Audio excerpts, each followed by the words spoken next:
So today we are building a chain-driven limited slip differential using this.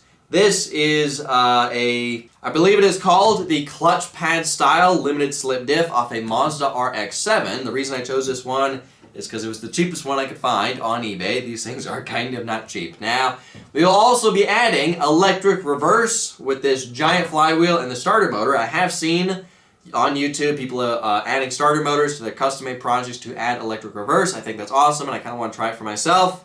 So therefore, we will be adding the stuff to this to add electric reverse. Now, this that we are building is for the Kawasaki Ninja H2 engine that we're trying to get running right now, and all this is for a custom future project that we are going to be starting soon. I haven't said what that project is just yet, but stick around towards the end of the video because I will be saying what we're building towards the end of this video. Now, the challenging part of building this is going to be trying to get this sprocket to line up with the sprocket on the engine, because ideally this sprocket needs to be bolted somewhere right here on the differential.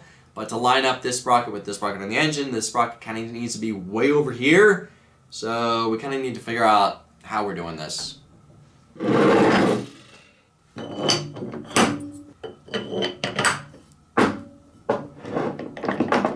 Alright, so right now the differential is pretty much in the center of the engine. Imagine a imaginary line going in the exact middle of the frame and everything. The differential needs to be in the middle. Ideally, the engine kind of needs to be in the middle, and you can see where the sprocket is on the engine and the sprocket on the differential. It would be awesome if we could mount it like right there, but you can see that that is nowhere near lined up with the sprocket on the engine. Ideally, to get it lined up, this sprocket needs to be like right around here. Now, I'm not going to say that it would be impossible to mount the sprocket way out here in this differential. Just kind of make things a bit more challenging to build. So what I'm going to do is I'm going to split the difference. I'm going to half it on this side. I'm going to have the sprocket come out pretty much to right here. And then whatever distance I, couldn't bump the sprocket out, I'm going to make up the difference by just moving the engine over in the frame this way. I think that's going to be the best way. It's not going to be the end of the world if the engine is offset in the frame by about 1 inch one way. And I think that's the best way to make this setup work. Just, yeah, I think that'll work. I'll just put it right around here, and then I'll just move the engine over to whatever distance I need to be able to get the sprockets to line up perfectly.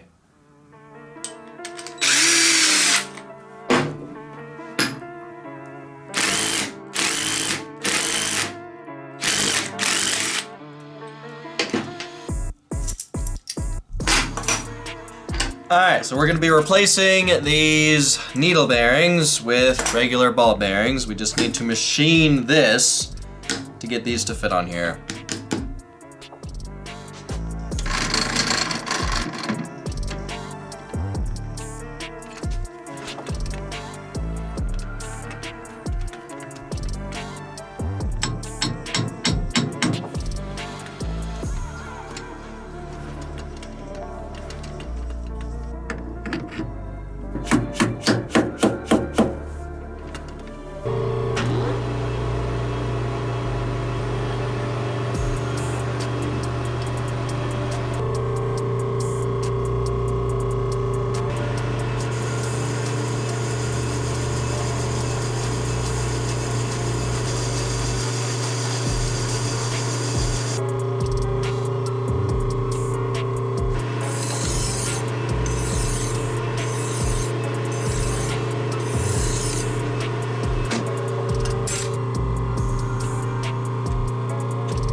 Don't drop it.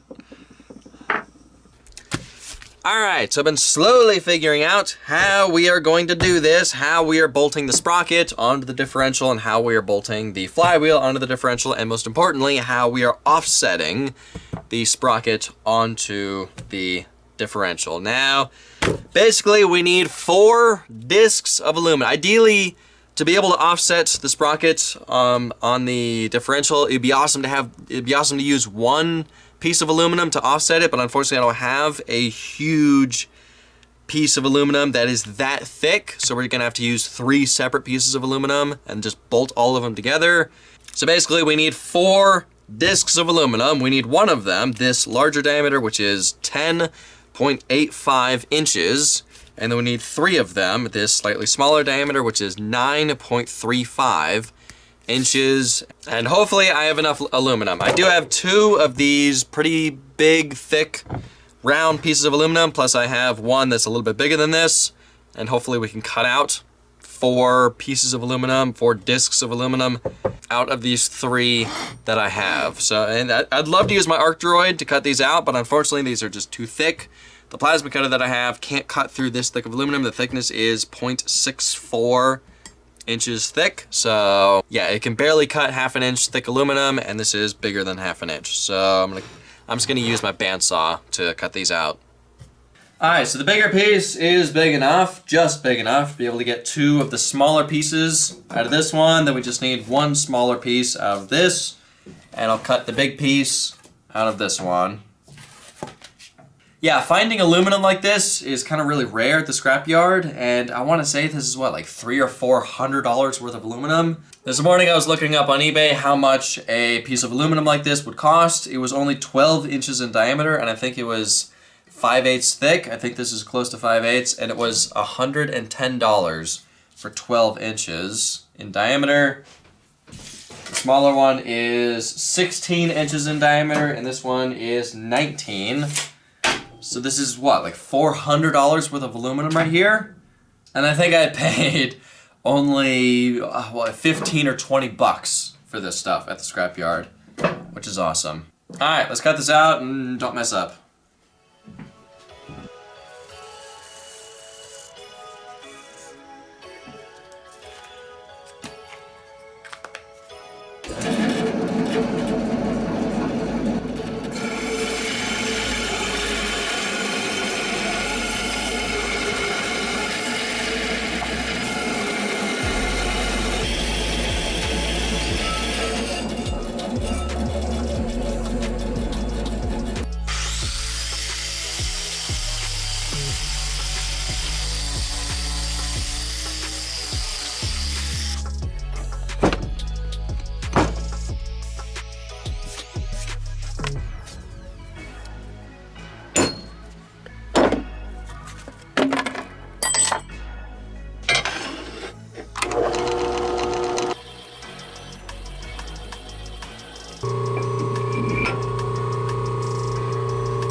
Alright, so I need to machine the bigger piece of aluminum. I need to machine the inside diameter and the outside diameter at the same time, and unfortunately this is just too big to be able to mount this in any chuck I have. This is 11 inches in diameter, and the chucks I have are 8 inches in diameter.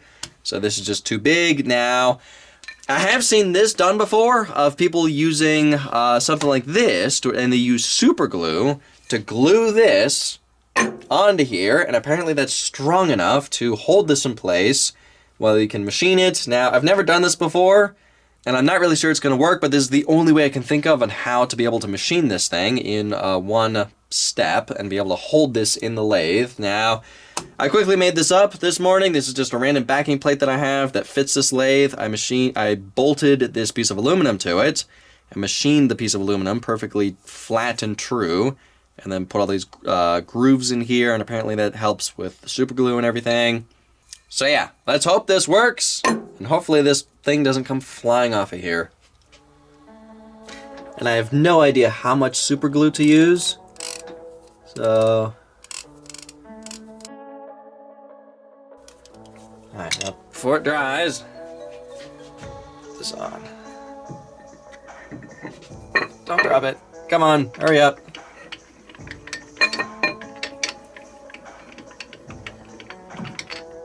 Boom. There we go. Alright, I'm gonna go take a lunch break and let this dry. Alright, so I gave this about 45 minutes to dry. If it's gonna come off, I'd rather have it come off like this instead of flying off and hitting me. Seems pretty on there. Also, I finally made myself, I think these are called a tray panning tool. I finally made one. I have used this before and it does actually work, but it does take, it chatters a lot. It does take kind of a lot of force to cut with this. Come on. That's why I'm a little nervous about this thing flying off, but I don't know. Hopefully it doesn't.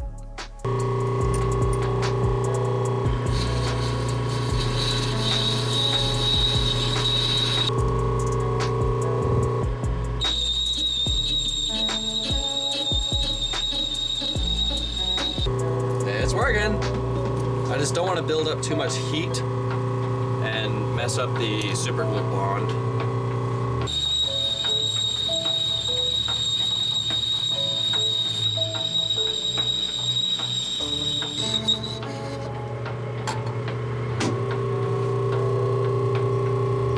Let me see if I can knock this out.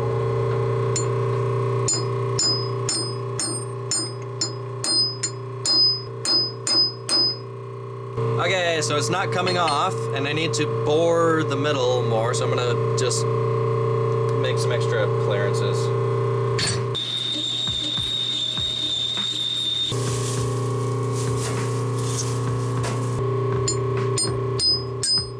There we go.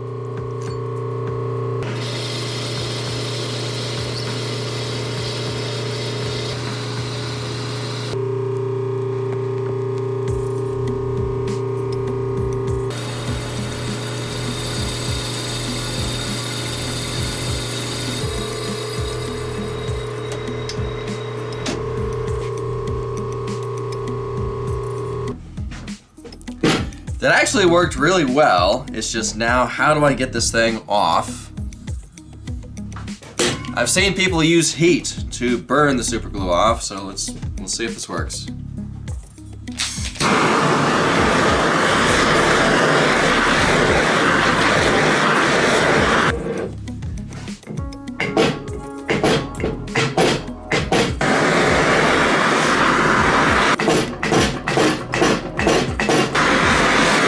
Alright, this is not working.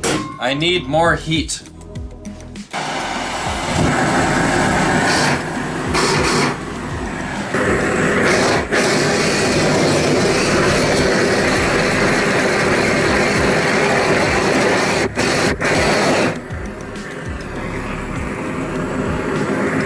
A stink bug just fell from the ceiling. Die! That's gross. That's funny.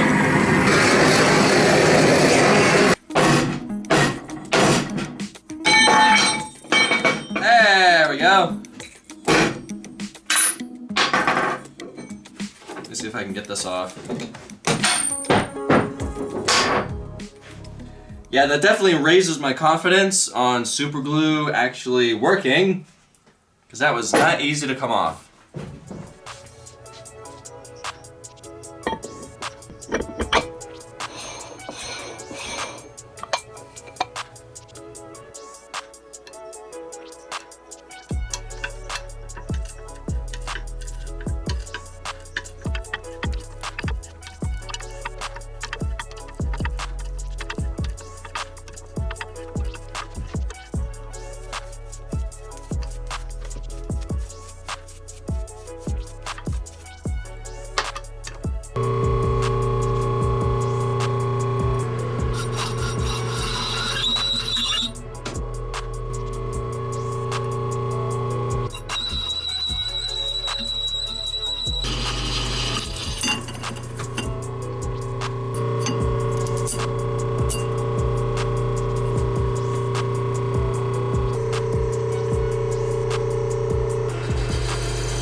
So the aluminum rings and discs are mostly machined. Now this kind of took a really long time to do, just this. Now this is the only way I can think of on how to offset the sprocket enough to where we can get the engine mostly centered in the frame. Now looking at this, I'm kind of thinking that this may not work because the only thing keeping the, because there's no recesses in any of these aluminum plates, keeping these rings and sprockets from sliding around or shifting or twisting or anything like that.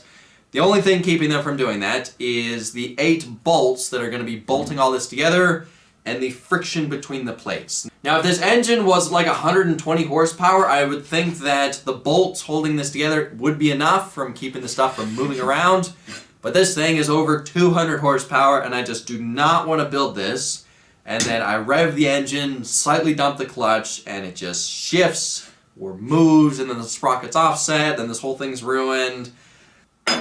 Ideally, these 3 aluminum rings should be one piece of aluminum. But like I said before, I just don't have a giant chunk of aluminum big enough to be able to machine this out of one piece. And if I bought a chunk of aluminum big enough, that would be well over $200, so that's why I'm trying to do it in 3 separate pieces. But ideally, these 3 aluminum pieces need to have recesses machined into them, so therefore each aluminum piece recesses into the other one to keep them from moving around. And the sprocket really needs to also have a recess to keep that from sliding around, because honestly, I don't think that friction and the bolts holding it together would be enough to keep this stuff centered. Now, looking at this, I think the only way to make this work is I'm going to weld all 3 of these aluminum pieces together. Not the bigger one, but the smaller 3 pieces of aluminum.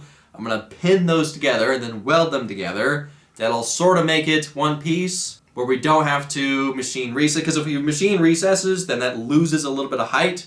For anything, we need to gain a little bit more height, not lose it.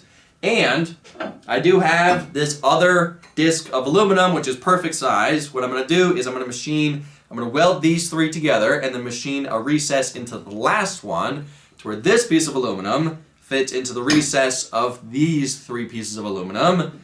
And then I can machine a recess into this for the sprocket. It all fits together. It can be bolted together. And I think that will be strong enough to be able to get this setup to work. So, and that will give us more height instead of less height, because the more height we have with this, the more we can center the engine in the frame. So, yeah, that's what I think we need to do to be able to get this setup to work. Once we do that, then we can drill all the holes through all of these aluminum pieces, so therefore we can bolt all this together. Then we can start working on figuring out how we're going to get the flywheel to bolt, because it has to bolt on this side. Then we can figure out how we're doing the bearing carriers and all this. There's no way I'm going to be able to finish this in this video. There's a lot more stuff I got to do.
Yeah, not the prettiest welds ever, but they should hold.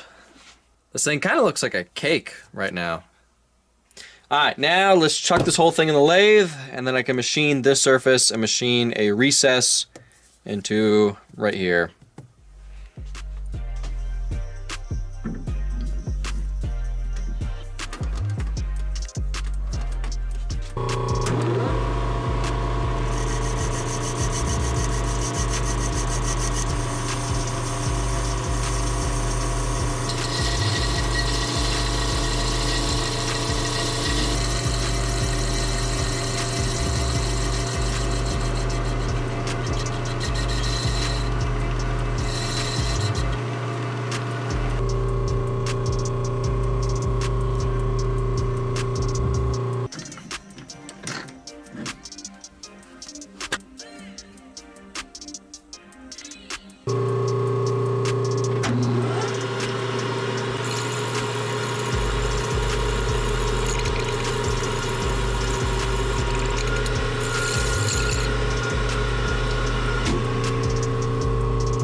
Alright, so for the other disc, we have to do the super glue trick.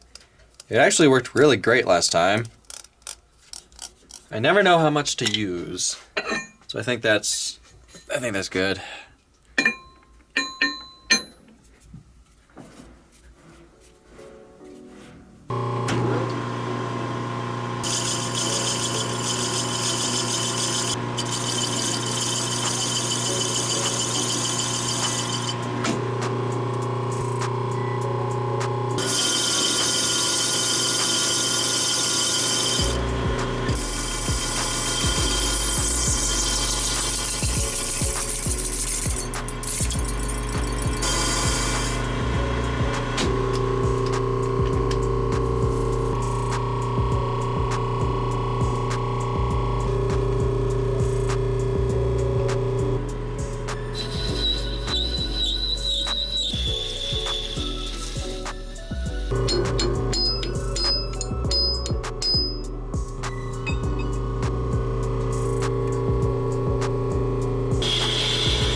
Nice. That works awesome.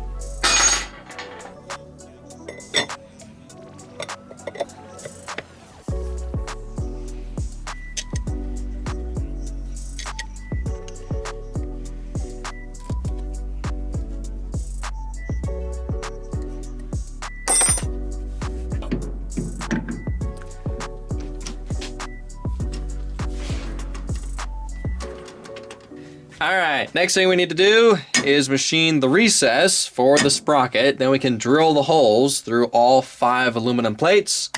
Then this step is finally done.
Alright, this thing is about halfway done.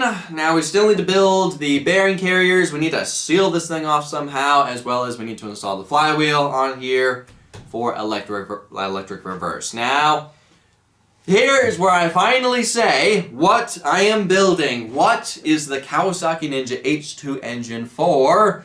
I know some of you guys probably have already guessed this.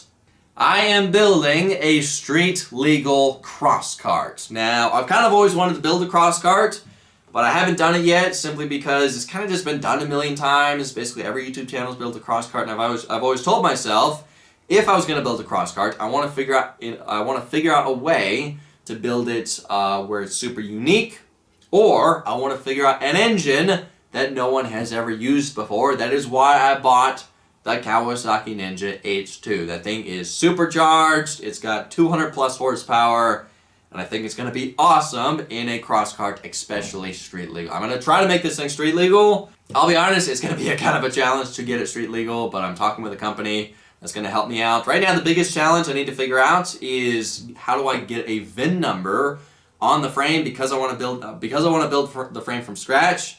I need to figure out a way to get a VIN number on the frame. Once I do that, then it's going to be a little easier to get it street legal. And that is why I chose a limited slip differential, because this thing's going to be, I'm going to try to make it street legal. It's going to be for the road.